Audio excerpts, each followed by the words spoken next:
Pozdravljeni. Pred nami je že vikend posvečen veliki nagradi Azerbajdžana in tudi tokrat v uvodnem prispevku vse tiste zanimivosti ter značilnosti, še preden se bodo aktivnosti na progi pričele.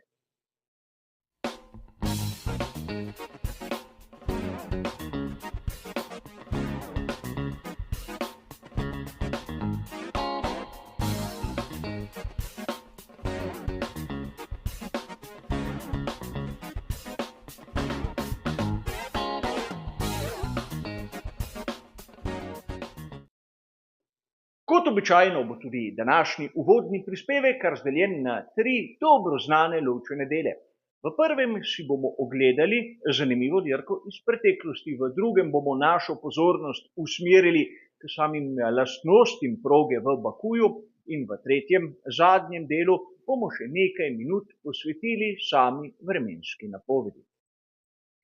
Tokrat, za razliko od drugih uvodnih prispevkov, se ne bomo podajali v neko oddaljeno preteklost. Ogledali si bomo, kaj se je zgodilo na veliki nagradi Azerbajdžana v sezoni 2023, točno v lanskem letu, kjer nam je ta dirka pokazala marsikaj.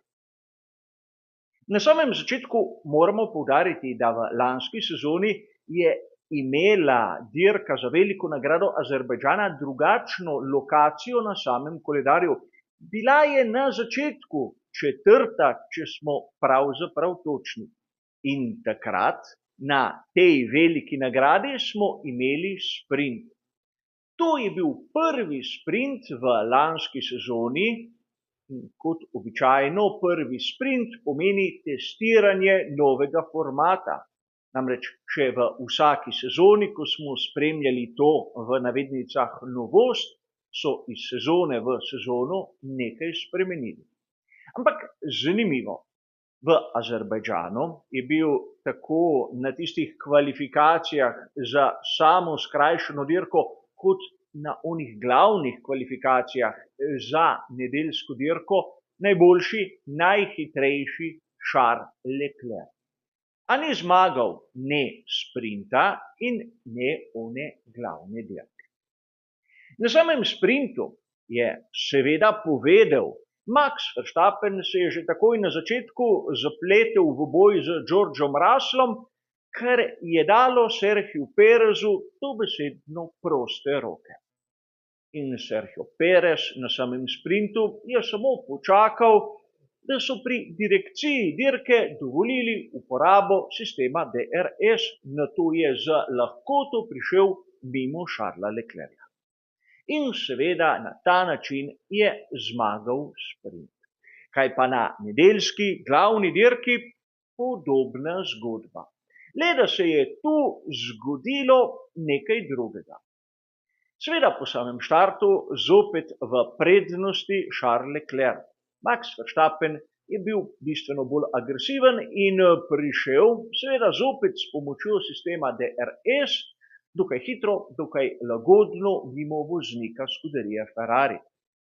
Sledil je seveda Perez, ampak v trenutku, ko je bilo treba opraviti tisti obvezni postanek, je Nick de Vries zakompliciral situacijo. Namreč napravil je napako, povzročil nesrečo, kar je pomenilo vstop varnostnega avtomobila, in to tik zatem, ko je s postankom opravil Max Verstappen. Sergio Perez je izkoristil prednost, seveda zaključil z deli na svojem bolidu bistveno hitreje kot njegov moštveni kolega in prevzel vodstvo. Tako ga je obdržal do konca in drugič zmagal na tej progi. In če se spomnimo, kaj se je zgodilo v sezoni 2021. Pneumatika je izdala Maxa Verstappena, videli smo tisto dolgo prekinitev in seveda zmago Sergija Pereza, potem ko je Lewis Hamilton napravil kardinalno napako, ki ga je po mojem videnju nato v tisti sezoni tudi stala prvenstva. A pustimo sedaj to. Sergio Perez je tu v Bakuju slavil že večkrat, Ampak kot smo videli v sezoni 2023, je mnogo odvisno tudi od gole sreče. Proga, ki jo bomo spremljali v naslednjih dneh, je nekaj posebnega. Ima dobesedno dve duši. Če pogledamo malce skico, bomo takoj opazili, da na tistem delu, ki se vije okrog mestnega jedra oziroma starodavne trdnjave, so ozke ulice, kjer je najožji del celotnega svetovnega prvenstva Formule 1 7,8 metrov in pravzaprav v tem delu ni možno prehitevati. A znano je, da ima proga v Bakuju tudi tisto svojo drugo dušo, tiste dolge avenije. Pravzaprav prvih 7 ovinkov na tej progi je v bistvu pravokotnih. Ne smemo pozabiti, da od izhoda 16. ovinka in do zaviralne točke v prvi ovinek je ravnina dolga 2 kilometra. 2 kilometra, kjer se vozi dobesedno na polno.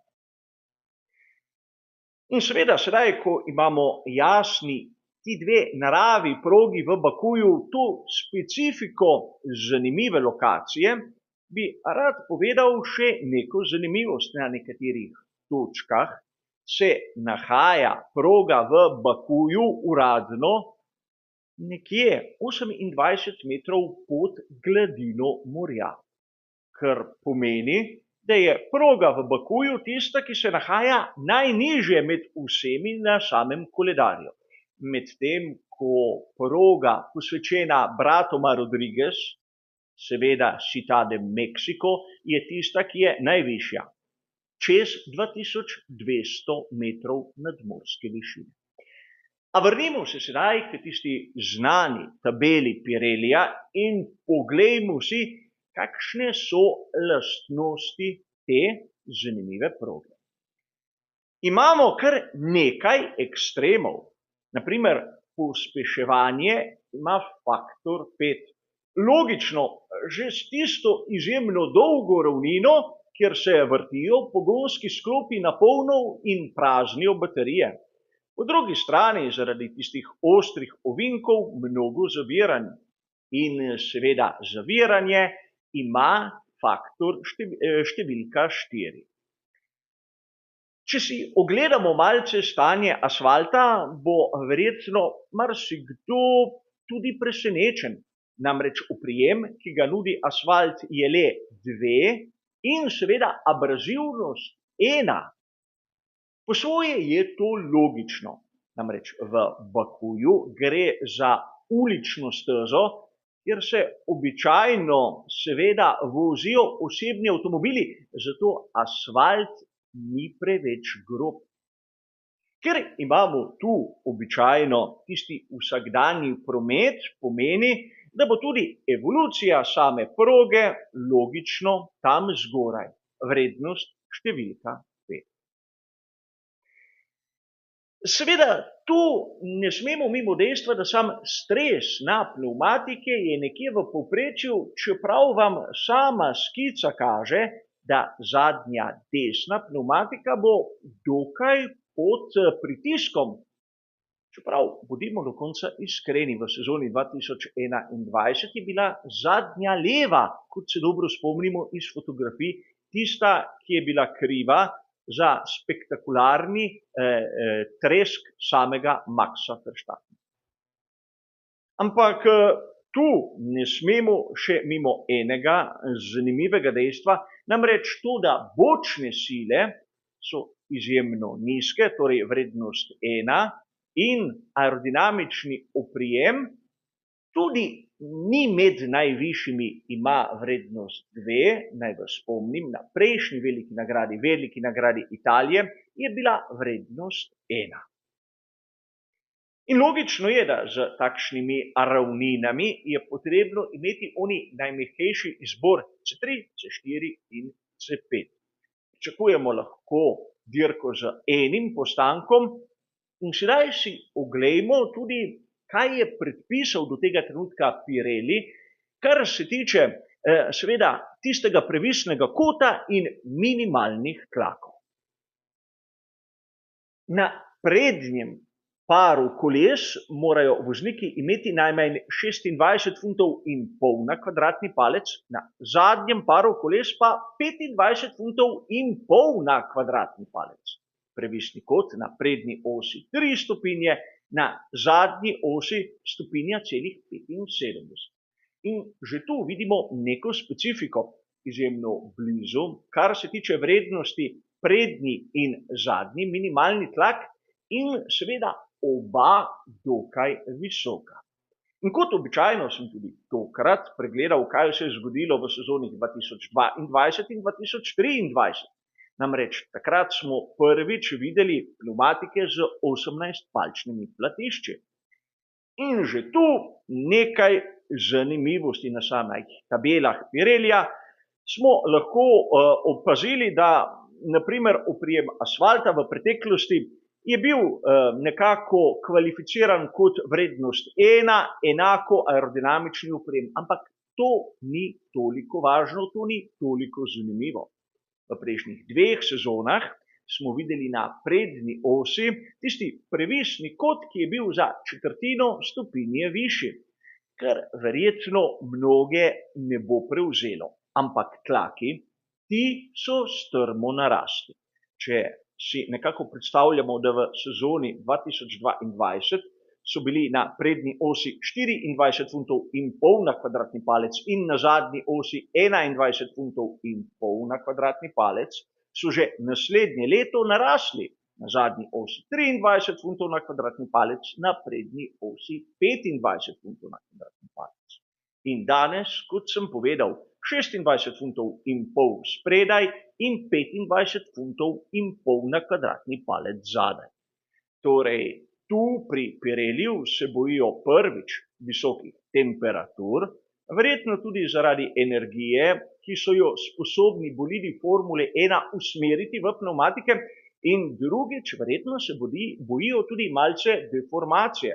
Namreč pnevmatika, ki ima nižji tlak, seveda se lepše podaja, ampak če pride do izjemno hitrega ovinka, je tudi večja možnost, da se bo le-ta smela iz platišča.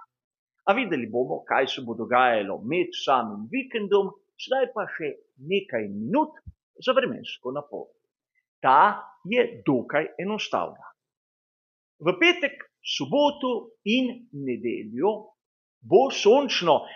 Verjetnost dežja je pri mnogih vremenoslovcih ocenjena na 0%.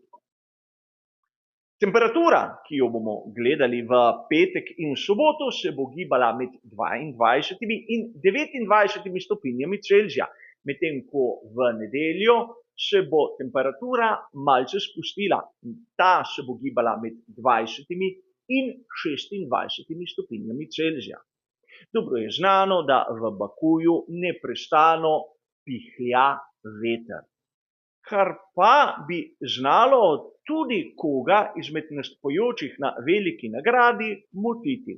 A o tem bomo malce bolj podrobno spregovorili v naslednjih prispevkih. Za danes bo to vse. Hvala za vašo pozornost in nasvidenje.